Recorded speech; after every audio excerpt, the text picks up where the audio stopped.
This is probably the next big productivity driver, but it's not going to happen immediately. And we're seeing that manifest itself in the stock market, right? So far, what's really worked from AI has been what we call the enablers, the companies that are Right. allowing this new platform to be developed and built out. And we've seen, obviously, some of the stocks go somewhat stratospheric. And the real opportunity, though, is going to be when this technology diffuses across the economy.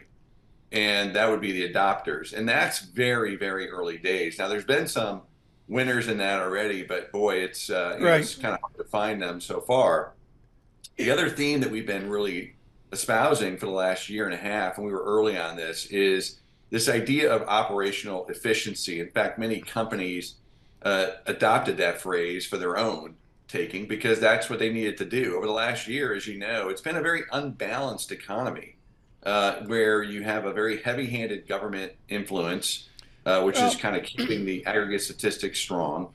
And then you have companies that have unique growth opportunities. But then the sort of average company is really struggling still with cost inflation, right. labor tightness, cost of capital, et cetera. And so efficiency is one way to get around that, right? Keeping your costs down and Okay, keeping your margins and stable. I'll dovetail that into Ellen Zentner's new productivity, and we're hearing a lot about that on the show. Mike Wilson, I'm not going to mince words. You've been a pinata for people that are like, I want to participate in the market, but I just don't get the exuberance out there. What's the Wilson meter look like right now on market exuberance? And don't narrow it down to the silliness of NVIDIA, but how effervescent, how exuberant is a market I want to be in, but I'm scared stiff?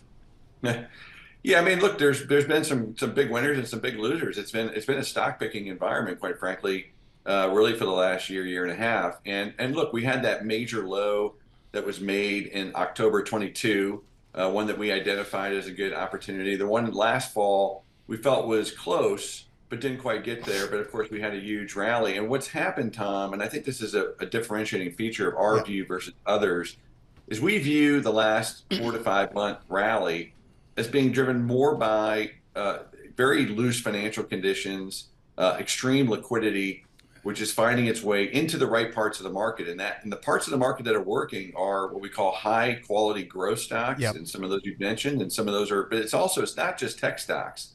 Some of the industrial space, which are Yep. benefiting from some of those heavy handed government programs, for example.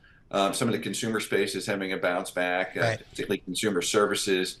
And then, of course, these companies that are being efficient. And that's really what's been working. And so in other words, the market's been very good at identifying the winners. It's also been very good at identifying the losers. Mike, I For mean, you example, mentioned efficiency and you mentioned operational efficiency. And for me, I need you to drill down a little bit more. What indicators are you looking for? Are we strictly talking operating margins here? I mean, how do you evaluate, those sectors you're referring to? Like which sectors are primed to perform well given, that focus on high quality growth, on operational efficiency, on the narrowing of that big divide between the haves and the have-nots? yeah, it's not really by sector, Damian. It's more by company. It's really company specific. Interesting. And we've talked about that, meaning within sectors, there are companies that are being more efficient than their competitors. And we're seeing that. So that once again, it is, as you say, the haves and have-nots. So I don't think it's a sector call. It's a company call. It's a very stock specific call. So that's actually a really good environment for active managers who can take advantage of that. So And we're then, seeing, like I said, we're seeing it across multiple industries. It's not just one or two. Mike, is the key identifying those companies that are going to improve their operational efficiency or selecting those companies that have an advantage over their peers? It's both. And one of those advantages is just sheer size.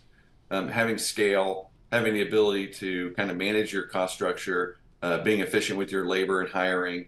And that's a pure scale argument. Then, of course, there are companies who are using various technologies, not just AI, to make their existing businesses more efficient. There are some, what we've discovered is within AI, Right. ironically, the companies that are actually being the most efficient are tech companies. They're the ones who are actually able to reduce labor and headcount, particularly in coding.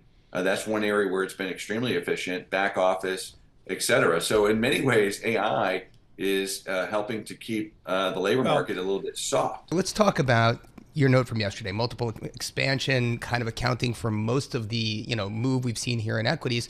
But then you cite your colleague Andrew Sheets, and this is what I love. I want to talk about M&A volumes. I want to talk about $35 billion of IG issuance expected this week after 3 weeks straight of $50 billion. Talk to us about which sectors are witnessing M&A activity and why. Yeah, I mean, the conditions are there for M&A. I would say the headwinds are that the cost of capital is still pretty high. We haven't seen any rate cuts yet. And then even though we're seeing issuance at the IG level, that's pretty robust. A lot of that's for refinancing and also for, for existing deals that are in the market. The other constraint, of course, is that we just had a big increase in valuations. I would say, last fall was getting closer to a point where the buyers and sellers were getting to a point where maybe the price was right. And now, of course, those prices have elevated again, and you have stars in the eyes of some of the sellers. So I think this is going to be, once again, the story for 2025-26 as we kind of settle into whatever the new administration or the existing administration stays in power. I think those are also wild cards for M&A. So the conditions are there. We're not seeing a ton of activity right now. But we're hopeful that will pick up later this year and into 2025.